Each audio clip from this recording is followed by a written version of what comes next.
Hola, ¿qué tal? Les saluda José Luis Pérez Cruz. Estamos en el quinto capítulo de la primera temporada del programa Al Oído, que se transmite por todas las plataformas digitales del portal de noticias códigoveracruz.com, todos los miércoles a las 7 de la noche. Como ha ocurrido en las anteriores ocasiones, hoy tenemos un invitado de lujo, una persona a la que estimamos por su generosidad en la amistad y porque, pues en cada actividad profesional que emprende siempre da jerarquía de su inteligencia y liderazgo. Doy la bienvenida al maestro Pedro Gabriel Vázquez Espinosa. Pedro, un abrazo y te saludo a la distancia. Pues igualmente, mi querido amigo José Luis, muy contento de estar aquí contigo en este espacio Al Oído en Código Veracruz y a la orden. Pues bien, hay muchas cosas que platicar, pero antes quisiera pues comentar un poco lo que ha sido la hoja de vida de Pedro Gabriel Vázquez Espinosa. Él es maestro en economía por el Centro de Investigación y Docencias Económicas, así como maestro en administración pública por el Instituto Politécnico Nacional. Cuenta con diplomados en análisis político y en estudios cualitativos por el CIDE. Ha laborado en el sector público federal en Pemex, también en la Comisión Nacional del Agua, en áreas de planeación, administración y políticas públicas a nivel estatal. Ha estado en el gobierno del estado de Veracruz en áreas de turismo, ha participado en la CONAGO, asuntos internacionales y sobre todo en la vinculación con municipios, donde también ha trabajado, ha sido en el ayuntamiento de Coatzacoalcos en áreas de planeación de desarrollo y programas de gobierno. La tesorería, el ordenamiento territorial y administración costera son algunos de los temas que le ha tocado abordar. Ha colaborado con asociaciones municipalistas como consultor de políticas públicas, gestión pública y elaboración de planes de desarrollo. Ha dictado conferencias y ha participado en mesas de análisis en gran parte de México. Ha sido expositor en eventos internacionales en la Convención Internacional de Ordenamiento Territorial y Urbanidad en La Habana, Cuba. También estuvo en el Congreso Iberoamericano de Desarrollo Estratégico Urbano en Barcelona, España.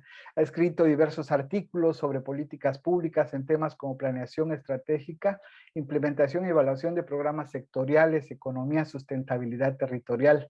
Es coeditor del libro Agenda Estratégica Federalista de Protección Civil, publicado por la CONAGO.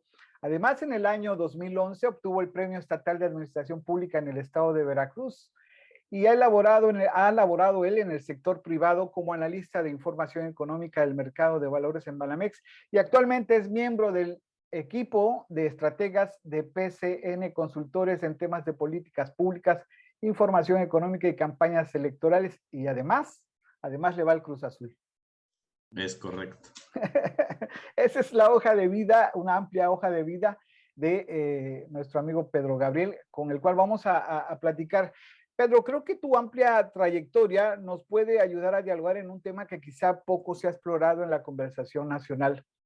Hemos hablado de las afectaciones de la pandemia en términos de salud, económicos y otros segmentos, pero poco hablamos del COVID, de su impacto en las organizaciones y en los liderazgos. Es decir, cómo esta crisis de salud va más allá de las cifras de muertos y de la misma economía. Sí, es correcto, mi estimado amigo José Luis. Hemos estado siempre atentos a información oficial concentrada en datos y sobre eso trataré de exponer el hecho de que eso ha sido un poco distractor, de que los efectos de la pandemia en otro sentido no hayan sido tan tomados en cuenta por la población, sobre todo, ¿no? En el sentido de que esté mejor informada o más informada. Y bueno, trataré de ubicar un poquito también esto en el contexto de nuestra ciudad, de Coatzacoalcos. Particularmente empezaré, si me lo permites, hablando un poquito sobre esta importante idea en Coatzacoalcos de la comunión o el binomio de empresa pública y privada que ha habido por muchos años en esta ciudad, en este municipio, y un poquito para ver primero si ese binomio es un mito actualmente o sigue siendo una realidad, si en este momento por las condiciones que el COVID ha generado, como lo mencionaste al inicio, es un poco para entristecernos o a lo mejor hay ahí alguna oportunidad de cosas que hacer. ¿Y qué está pasando? Si están paralizadas o están listas para entrar en acción por estos efectos del COVID. Entonces, bueno, trataré de ir de lo particular un poco a lo general, centrando un poquito primero esto en el caso Coatzacoalcos. Si me permites, voy a poner unas 3 grafiquitas solo para centrar algunas ideas y sobre este primer tema. Claro, claro, adelante. Pues mira, de los datos del IMSS recientes al mes de septiembre de este año, tenemos aquí una extracción de los empleos en Coatzacoalcos de los últimos 3 meses por sector económico. Iré de abajo hacia arriba para que me puedan ir siguiendo. Nos damos cuenta que el sector comercio, que está pues normalmente vinculado a la parte privada, al sector privado, tiene de julio hacia septiembre una dinámica creciente y muy positiva. De hecho, es el sector que más peso tiene en términos de generación de empleos en este momento. De 19.500 hasta 20.419 es el peso de este sector en la dinámica actual del empleo formal, ¿no? Del empleo con contrato y prestaciones. Si seguimos subiendo, en el siguiente, el grupo mayor generador de empleo formal en Coatzacoalcos es todo lo relacionado a los servicios a empresas, que ahí pueden entrar empresas privadas o empresas públicas. Si nos damos cuenta, sin embargo, a partir de ese segmento y hacia arriba, todos los números que vemos en los meses son como de altibajo. Julio un poco alto, el siguiente mes baja y luego se vuelve a reactivar, como una dinámica intermitente. Y además el resto de sectores que está, digamos, de la parte de transformación hacia transportes, eléctrica, extractiva, que es donde se centran más las empresas públicas, el peso del empleo actual no es tan importante como lo vemos en la parte de comercio. Entonces dejo la idea hasta ahí. En esta parte solo es para distinguir claramente que ahora en plena pandemia el sector privado está generando, creo, una buena cantidad de empleos más que el sector público. En segundo lugar, hice esta extracción que un poco de acuerdo a los datos del IMSS para ver la variación histórica que ha tenido el empleo para la delegación Veracruz Sur, porque el IMSS en Veracruz contabiliza los empleos en Veracruz Norte y Veracruz Sur, y en Veracruz Sur están incluidos Córdoba, Orizaba, Cosamaloapan y obviamente Coatzacoalcos. Entonces estamos hablando ahora no del empleo de Coatzacoalcos, sino del empleo de esta región catalogada así por la subdelegación del IMSS en datos. Y si vemos del año 2000 a la fecha, más allá de las subidas y bajadas, se observan pérdidas de empleo. Todos los datos en rojo muestran que independientemente de que se creen algunos empleos, se han ido perdiendo históricamente. Y tenemos 3 momentos aquí que van a vincularse, bueno, 2 momentos más el tercero, que es la pandemia, que es cómo se vinculan. En el año 2008-2009, recordaremos que hubo la gran recesión mundial, de la quiebra de estas empresas hipotecarias de Estados Unidos, y el tema de la influenza, que fue otra pandemia, y obviamente se ve un primer pico de una pérdida sustantiva de empleos a diferencia de otros años. Y me brinco hasta el año 2015-2016, cuando producto de otro fenómeno internacional como fue la desaceleración de la economía china y la inestabilidad que se generó en la zona euro, recordemos que muchos países empezaron a decir yo soy más capaz que otro, ¿no? Y otros están siendo beneficiados con las políticas económicas de la zona euro, y hubo ahí una disputa entre política y económica que luego generó que algunos se quisieran salir de la zona euro, pero también ahí tenemos un segundo impacto en nuestra región en términos de empleo. Y Pedro, por último, sí. tu gráfica es muy elocuente y desmitifica el discurso oficial de que esta pérdida de empleos tiene que ver solamente con el asunto de la pandemia. La gráfica refleja claramente que tenemos 7 años en esta zona de poca generación o de nula generación de empleos. Y al contrario, pérdidas muy notables de los que ya se encontraban de manera formal. Es correcto, José Luis, y es un buen punto que adelantas porque precisamente es una de las bases de lo que vamos a seguir comentando. Y bueno, lo más dramático pues es la caída, ese pico tan grande reciente ahorita entre 2020 fundamentalmente, que es, como bien mencionabas, primero por una crisis interna. Recordaremos que a finales de 2018 vino el recorte del tema del nuevo aeropuerto de la Ciudad de México, los anuncios de que se iba a cambiar la reforma energética y todo este tipo de decisiones que generaron nerviosismo en la economía mexicana y una crisis pre-COVID.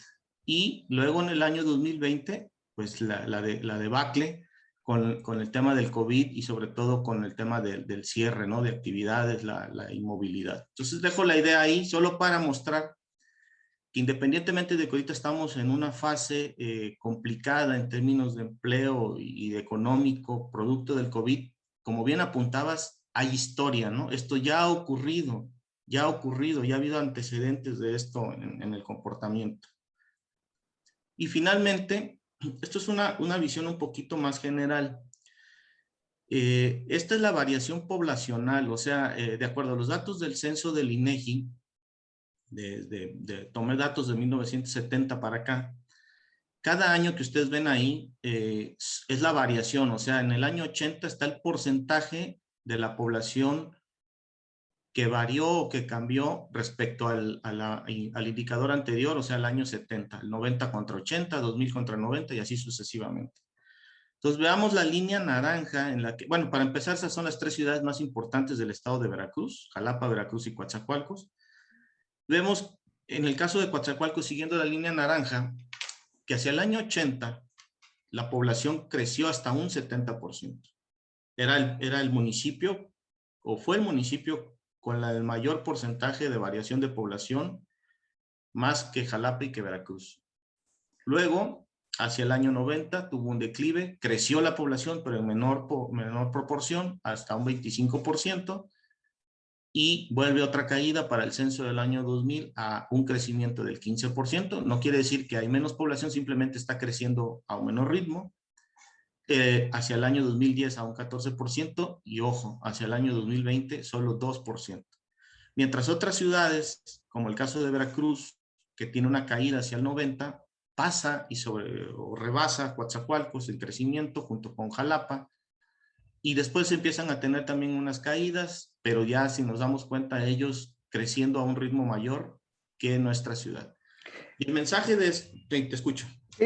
Creo, bueno, una frase que tú conoces muy bien, creo que esto refleja que Coatzacoalcos empezó a dejar de ser la ciudad para vivir siempre, ¿no? La gente ya no llega aquí en la gran medida que ocurría en los años 80 porque también ya no hay una gran esperanza de vida, de trabajo, de prosperidad en ese sentido. Creo que es parte de la lectura, no sé qué opinas al respecto.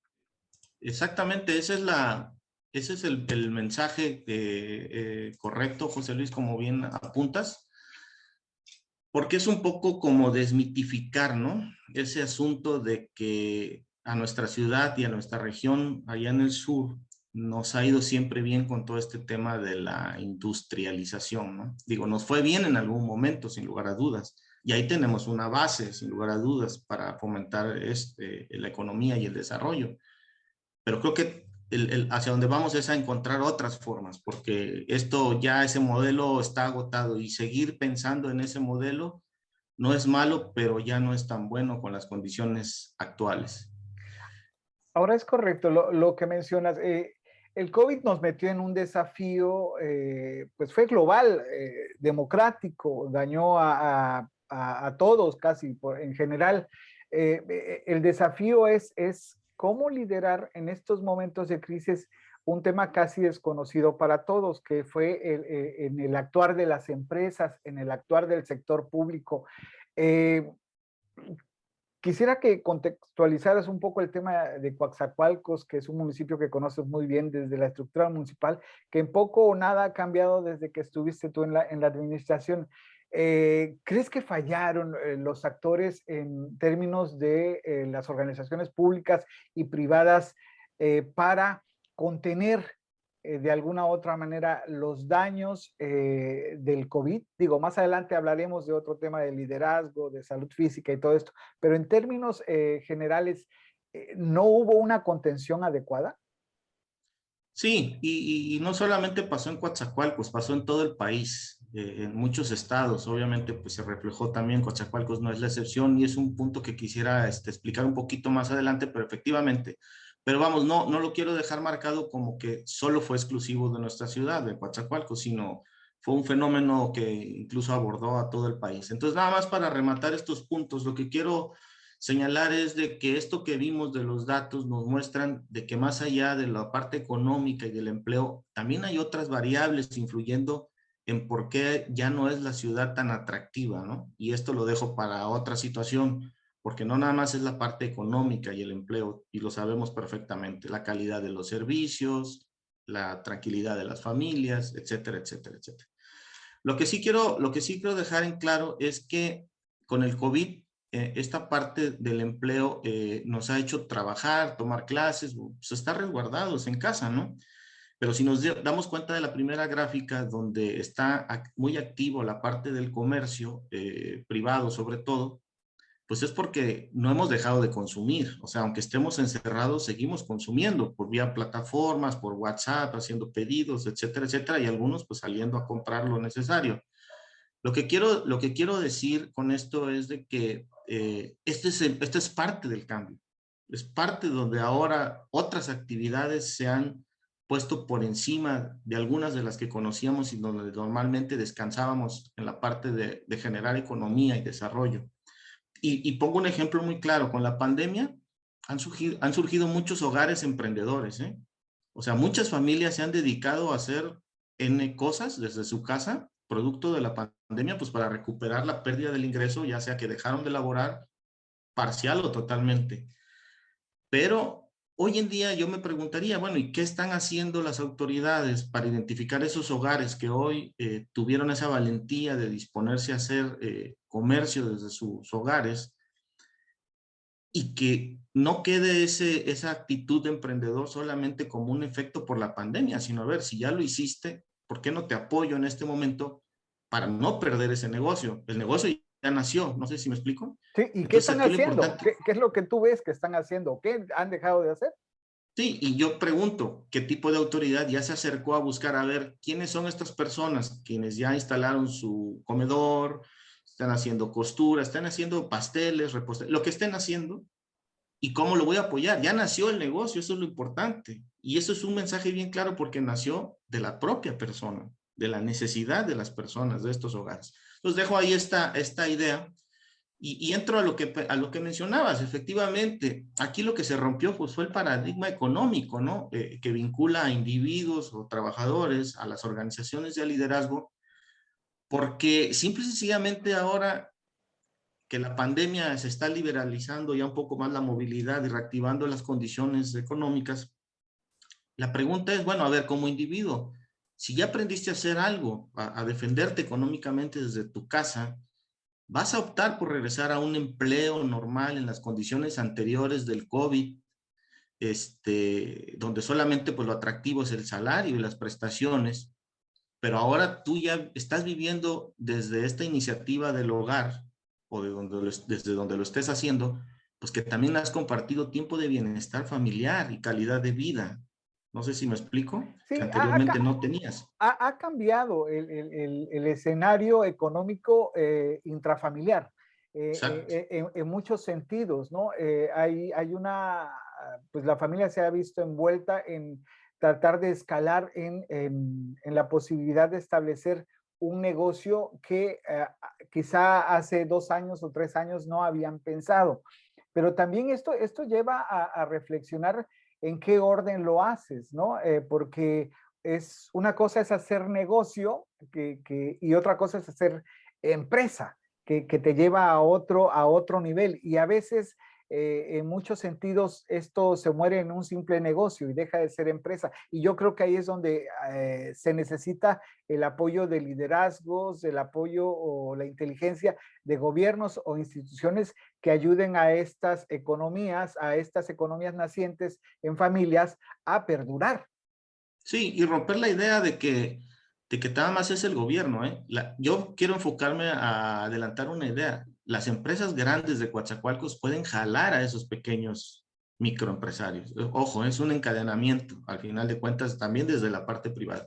Ujú. Como segundo punto, por ejemplo, pues está el tema de que ahora las organizaciones o las empresas, pues están definiendo o analizando si van a estar abiertas ahora a cómo van a atender la parte de si van a aceptar que mucha gente siga trabajando desde casa. Al final de cuentas ya se probó que mucha gente sigue trabajando desde casa y las empresas siguieron funcionando, quienes mantuvieron su empleo.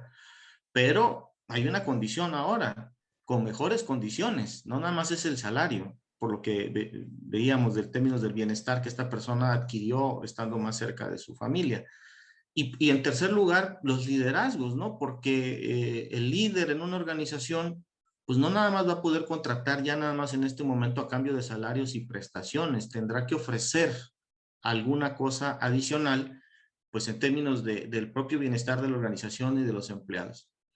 Yo quiero cerrar esta parte solamente diciendo que precisamente como municipio y como región, perdón, hemos visto con esos datos que sí hay una evidencia de la vulnerabilidad de los sectores económicos, ¿no? Porque hemos estado sustentados pues, en la industria, fundamentalmente petroquímica, en la parte portuaria, en la industria de la transformación, pero todas estas industrias pues están sujetas a los vaivenes también de los efectos globales, como los vimos ahí en las curvas, ¿no? Y Claro. precisamente lo que tenemos que empezar a hacer es, ahora sí en serio, empezar a diversificar nuestra economía local para poder primero amortiguar estos impactos, porque de que va a seguir habiendo una u otra coyuntura económica, pues la va a haber.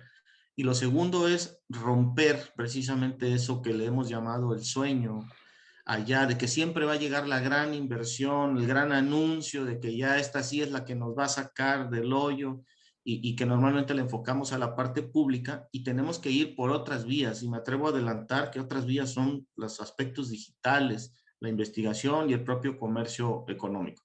Otro aspecto es que el hecho que esta crisis va a ser un poco más prolongada, ¿eh? O sea, la recuperación no va a ser como las anteriores. ¿Por qué? Porque aquí recordemos que está presente una decisión que es restringir la movilidad.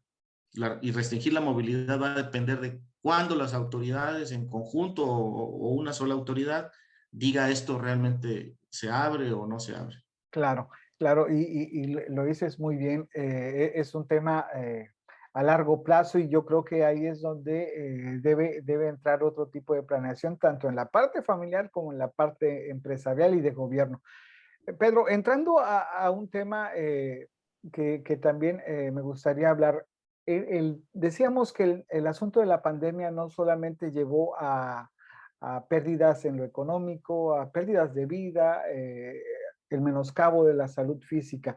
También hay un tema de salud emocional y que forma parte de la economía global. Pareciera que no, pero existe ahí. ¿Cómo sale este individuo que estuvo en cuarentena más de un año y medio a enfrentarse de nuevo a un mundo eh, tanto empresarial como o laboral como, como familiar o de amigos en el manejo de la pandemia? Y ahí hay un asunto que hay que solucionar mucho, la salud emocional para poder caminar de manera más firme. Sí, sí, es correcto. Y todo esto tiene un antecedente, ¿no? Digo, recordemos que al inicio, que la pandemia ocurrió en el mundo, diciembre de 2019, había muchos antecedentes de lo que estaba ocurriendo en los países y sin embargo creo que no fuimos capaces a nivel país de entender esos efectos y anticiparnos, ¿no? Entonces, al final de cuentas, al inicio y hasta ahora creo, ha fallado una política pública. Al final de cuentas, cuando hay un problema público como este de salud, hay que usar instrumentos adecuados, que se llama política pública, pues para atender ese problema. Y segundo, tampoco hubo ni coordinación ni cooperación entre los órdenes de gobierno. Recordaremos que tardó en articularse esa coordinación federación, estado, municipios, ¿no? Muchos municipios ni sabían qué políticas hacer, ni tenían los recursos para hacerlo al inicio. Y la otra coordinación y cooperación fue con el sector privado, que prácticamente se dejó de lado y con las organizaciones no gubernamentales. Entonces, se enfocó todo el trabajo prácticamente a hablar de datos del COVID. Eso es lo que quiero dejar, ¿no? toda la información fue eso. Al inicio, por allá fue en en el febrero del 2020, si no mal bien no recuerdo, el 27 de febrero, se detectó el primer caso COVID y es llamativo el mensaje con el que se dio el anuncio. Era un viaje, no sé si era un viajero o un mexicano, venía de Italia, algo así, era un hombre y se mantenía infectado y como que el dato se fue dando a cuentagotas. Al final de cuentas, una de las explicaciones públicas que se dio sobre el caso es que era una enfermedad leve, así entre comillas lo dejo. Fíjate, en plena pandemia en 2020, cuando ya España, Italia, todos estaban hasta el tope de casos y contagios y fallecimientos. Y hubo un segundo comentario que era de muy bajo riesgo. Entonces, desde ahí, la transmisión de la información a la población en ese momento era, pues que era algo que no había que preocuparse prácticamente, ¿no? Entonces, ese mensaje se dio, creo que fue un momento vital y lo minimizamos. Y esto responde un poco al hecho de qué pasó también en Coatzacoalcos. O sea, si lo minimizamos a nivel nacional, pues imagínate en los municipios, en el resto del interior del país. Lo segundo es de que también la información que se ha dado en todo este periodo es incompleta, es incorrecta y alguna es falsa. De entrada, el COVID es una enfermedad y es una pandemia, lo sabemos, pero no sabemos cuándo va a acabar. Solo recibimos datos de contagios y fallecimientos, que eso nos da una magnitud de lo que está pasando, pero no nos dice cuáles son las características de esa magnitud, que es lo que apunta al tema este de la salud emocional. Sí. Entonces, tenemos que aceptar que tuvimos fallas de origen para poder darle el lugar correcto a la pandemia y cómo la íbamos a atender. Y nos dedicamos a contar datos y datos que pasaron de las decenas, desafortunadamente, pues a los millones de casos positivos O el y mismo que discurso oficial que fue dando tumbos desde el uso de cubrebocas que no es necesario, desde las vacunas en algunos sectores de la población, que fue contaminando y no se dieron las guías claves para conducir a la población, a las organizaciones y a las empresas a un buen camino en esa pandemia.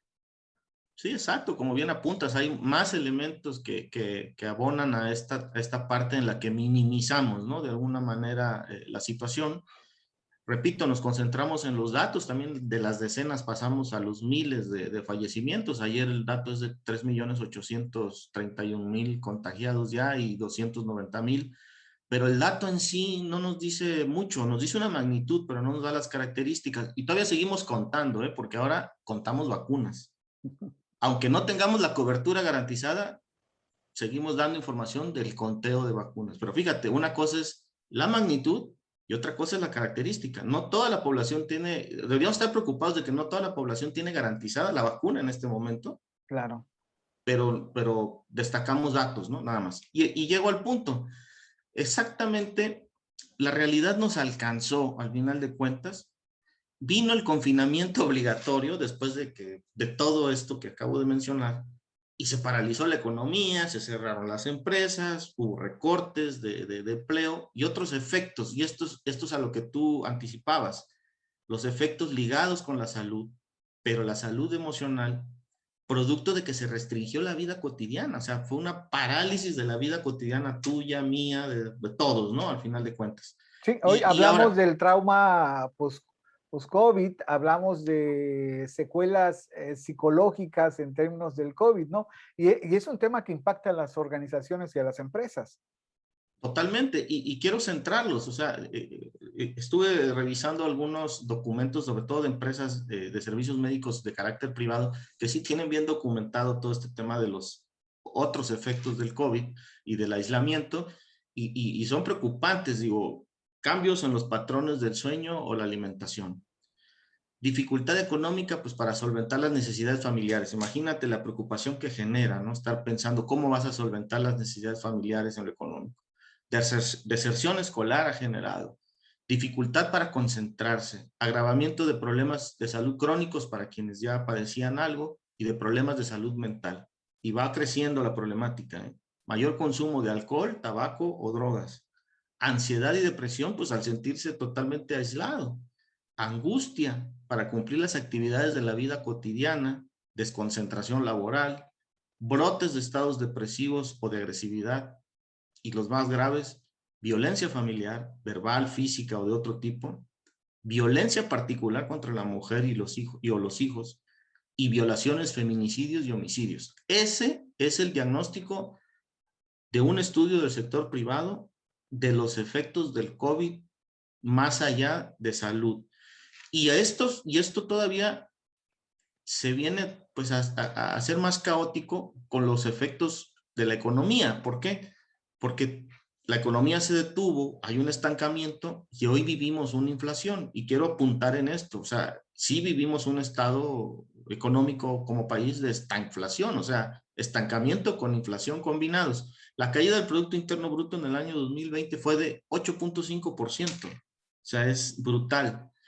Y la inflación, que estaba en el 2019 en 3%, pasó a 4% en el 2020, y la medición que salió recientemente está en 6%, está al doble que en el 2019. Y ojo, la inflación es lo que en economía mucha gente dice que es, pues es el impuesto de los que ganan menos, Claro, es desafortunadamente. lo que se refleja en el azúcar, en la gasolina, en la tortilla, en el aguacate, en lo que va al hogar, ¿no?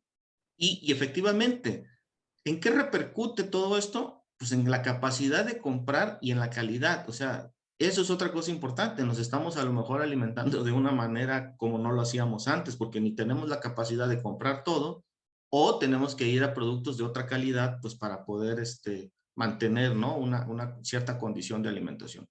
Cerraron más de 1 millón de negocios, 2.1 millones de personas entraron en pobreza extrema tan solo en los últimos 2 años. 15.6 millones de personas ni siquiera tienen acceso a servicios de salud, y hay 4.6 millones de personas que en la línea de pobreza extrema pues no alcanzan ni a comprar la canasta alimentaria. Entonces hay un antecedente donde esto no se trabajó adecuadamente, mientras otros países pues obviamente sí le invirtieron con estímulos fiscales, ¿no? Por ejemplo, Alemania, Reino Unido y los Estados Unidos, como porcentaje del PIB le metieron 32, 18 y 12% a los temas del COVID. México 0.4 y 0.7%. Esa es nuestra aportación fiscal para tratar de reactivar empresas, a comerciantes, el empleo. Entonces, simplemente entramos a esta pandemia sin instrumentos efectivos y oportunos para resolver el problema público, y tenemos estas otras consecuencias de la salud emocional, como bien mencionabas. Pedro, en este tema hablábamos de que no fue atendido en los tiempos adecuados, luego hubo una pues variación o disfunción en la manera de atenderlo en cuanto a los tiempos por los diferentes órdenes de gobierno, incluso a nivel empresarial y familiar, ¿no? Todos fuimos aprendiendo en el camino. Pero bueno, ya el daño está hecho, digamos, ahora nos queda ir en función de este tema de buscar un bienestar integral, algo que sea, no solamente beneficie a la familia, sino sea un tema de sociedad, sea un tema en general, ¿no? Sí, sí, efectivamente, porque hasta donde hemos platicado, pues el confinamiento generó incertidumbre, y es una incertidumbre individual de las empresas en general, ¿no? Digo, todos estamos viviendo bajo eso. Entonces, recuperemos la idea de que la pandemia pues no nada más afectó la salud física, sino también el estado mental y el plan de vida de las personas. Eso es lo que quiero dejar aquí. Y en ese plan de vida, hoy en día, pues, las personas que han estudiado estos efectos hablan precisamente de ahora entrar a un nuevo concepto que se llama bienestar integral. ¿Por qué? Porque este bienestar integral ya no tiene que ver con el corto plazo normalmente, tiene que ver con una visión de largo plazo, donde están enfocados bloques, por ejemplo, como el hecho de que tu bienestar sea consciente. Y el hecho de que sea consciente quiere decir que es por el que tú te conoces a sí mismo, pero el de tu entorno. No sé si me explico. Es Sí, una sí, sí, sí. conciencia por ti y por tu entorno. Es un poco diferente. Y lo segundo es que sea constante. Ya no estamos hablando de un bienestar que es lo que de inmediato te da bienestar, sino cuáles van a ser las condiciones del bienestar que te van a dar constancia sobre ese bienestar y finalmente que ese bienestar sea equilibrado en la parte física, en la parte emocional, laboral, intelectual y social. Entonces quiero nada más dejar esa idea porque lo importante aquí es que el concepto de bienestar cambia a esto que se llama bienestar integral. Ok. Bueno, es de alguna u otra manera, es una frase que quizá es añeja, pero hoy tiene más plusvalía que nada, ¿no? Que una crisis puede convertirse en una oportunidad para avanzar, para crear valor añadido y generar un impacto social pues, más positivo en ese sentido, ¿no? Y yo creo que por ahí vamos en ese camino. En tu experiencia, ¿qué podemos hacer ahora para recuperar lo perdido y revertir la situación que desde el trabajo de las organizaciones y especialmente qué se puede hacer en Coatzacoalcos? Que creo que sería un punto de gran ayuda a quienes nos están viendo. Sí, claro, mira, para responder a lo primero, tenemos que hacer nuevos roles. De acuerdo a lo que hemos venido platicando, tenemos nuevos roles individuales que hacer, nuevos roles de liderazgo y nuevos roles en las organizaciones. Esto es lo primero que tenemos de tener en claro. Hoy, por ejemplo, en lo individual, todos tenemos un propósito de trabajo en algún momento de nuestra vida. Pero hoy ese propósito de trabajo debe estar ligado precisamente a un propósito de vida para darle esa integración. Es un nuevo rol, no es trabajar por trabajar, sino trabajar con un propósito de vida. Lo otro son hábitos, ¿no? Digo, obviamente hay hábitos que ya no vamos algunos los vamos a eliminar, otros los vamos a corregir, otros los vamos a crear. Y entonces tenemos que crear nuevos hábitos que vayan enfocados precisamente hacia estos nuevos roles. La otra es que hay un nivel de compromiso de cualquier naturaleza que ya cambió. Hoy es más cualitativo que cuantitativo. Antes era más fácil tomar ciertas decisiones ofreciendo algo a cambio, ¿no? Y decir, oye, pues nos vamos de acuerdo, va, es tanto o va a ser así, va. Hoy no. Hoy la pandemia y todos estos efectos que ya platicamos le dan una connotación más alta a los valores cualitativos. Y lo mencioné hace un momento. Hoy, si alguien sale a buscar trabajo, no nada más va a ser el salario y la prestación lo que lo va a hacer definir, o incluso en el trabajo que está, si continúa, ¿eh? Es muy posible que hoy pueda buscar un cambio, dado que el concepto cambia a que ahora las generaciones que estamos viviendo la pandemia, no vamos a querer recibir lo que nos quieren dar. Ojo, vamos a querer recibir lo que necesitamos en este momento. Y otro punto importante es que recordemos que en la era industrial, ¿qué era lo que hacía o buscaba o consolidaba la eficiencia de los trabajos? El capataz, el supervisor, ¿no? La máquina que mide y ve el rendimiento, si alguien está produciendo, etcétera, etcétera.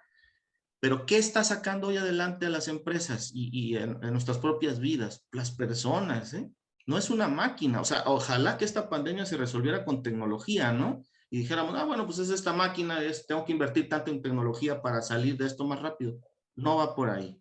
Esto es un punto bien importante. Hoy es la creatividad, el compromiso, la capacidad de resiliencia de las personas, o sea, de sobreponerse a todo esto, lo que realmente está generando ese cambio positivo, donde no todo es positivo. Y entonces, aquí encontramos la liga que andamos buscando para este primer punto. Es, si cuidamos a las personas, vamos a cuidar a los clientes, ¿eh?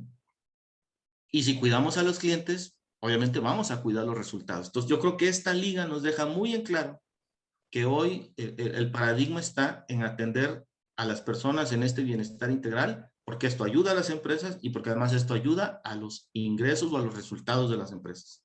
Y evidentemente la transformación de los liderazgos tradicionales, es decir, se tiene que actuar de una manera totalmente quizá diferente a la que venía actuando, no solamente dentro del hogar, dentro de las empresas, dentro de los negocios, para generar una dinámica que vaya acorde con las necesidades de esta nueva realidad. Sí, normalmente el liderazgo que veníamos viviendo es el liderazgo común, el del organigrama, ¿no? Alguien está hasta arriba y pues todo el mundo le dice líder, ¿no? Respetuosamente hablando. Y ese liderazgo, aparte de organigrama, es un liderazgo que normalmente está fundado en el hecho que es la persona que tiene más información que el resto de la organización, obviamente, ¿no? Pero ¿qué pasa en este momento de incertidumbre? Cuando a lo mejor la información que tiene no la tiene completa, pero sí la gente y los colaboradores de abajo son los que realmente, ¿no? Ya brevaron, ya conocen y ya se adaptaron a la nueva dinámica. Entonces, ¿dónde queda el liderazgo? Hoy es un liderazgo compartido lo que hay que hacer. Sí, porque además, digo, aquí en el sur, y tú lo conoces muy bien, a nivel industrial, empresarial, es muy común tener un plan de crisis, pero un plan de crisis que hoy en día, o el año pasado, hace 2 años, no tenía contemplado el COVID, no tenía contemplado el que 10 trabajadores se fueran a contagiar, 10 trabajadores faltaran a laboral, donde había que mandar a cuarentena a gente que estuviera en riesgo. Es decir, estos planes de crisis también se tuvieron que o a tener algún recambio. La empresa que no lo haya hecho, pues va a seguir teniendo problemas. Sí, totalmente de acuerdo. Incluso, bueno, eso debe de hacerse normalmente, independientemente de una crisis o una pandemia. Un plan de crisis se tiene que estar revisando constantemente, ¿no? Pero aquí, respecto a este tema, el plan de crisis, por ejemplo, no lo va a resolver la empresa, lo van a resolver personas. Volvemos al mismo punto, a la importancia de la persona. En una crisis no es el plan, el documento, la carpetita y paso A, B, C, no. Al final de cuentas van a ser personas, no sé si me explico, y esto nos trae de nuevo al tema de la importancia de hoy cuidar ese bienestar, porque personas con ese bienestar integral obviamente van a ser más capaces de resolver no una crisis, muchas crisis. Pedro, pues te agradezco enormemente este diálogo que pues nos ha permitido abordar un tema poco explorado en términos de lo que nos ha dejado la pandemia del COVID, no solamente a nivel nacional o mundial, sino aquí en Coatzacoalcos. Y tú como conocedor de este tema, de las estrategias de generación de planes, pues de caminar un poco en los temas que a veces pocos son abordados, nos diste muchas luces al respecto. Gracias, José Luis. Nada más para cerrar rápidamente, hay cosas prácticas que se pueden hacer muy bien en Coatzacoalcos, en cualquier municipio. Lo primero es tener un diagnóstico empresarial en este momento, ¿no? Ese diagnóstico empresarial nos va a dar un consenso de cómo estamos y qué podemos hacer para empezar. Segundo, pues eso nos va a dar una base común entre cámaras y organizaciones de la sociedad civil para poder saber hacia dónde queremos insertar a Coatzacoalcos en esta situación durante el COVID y el post-COVID.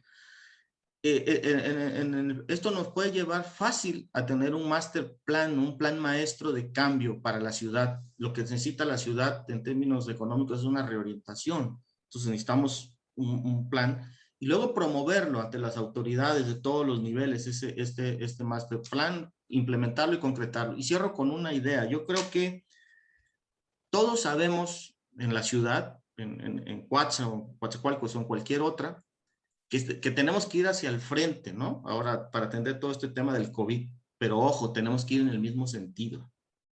¿Por qué? Porque al final de cuentas nos tenemos que encontrar todos en el punto a donde queremos llegar. Creo que ahí está la clave. Un poco el saber de que tenemos que hacerlo juntos, pero en el mismo sentido. Bueno, pues muchas gracias, Pedro, por este diálogo. Fue un placer escucharte y espero que no sea la última vez que estés aquí con nosotros al oído en un programa de códigoveracruz.com. A la orden, mi estimado José Luis, con el aprecio que te tengo y a tu público. Muchas gracias. Bien, pues esto fue la quinta emisión del programa Al Oído en su primera temporada. Estuvimos platicando con el maestro Pedro Gabriel Vázquez Espinosa. Muy buenas noches.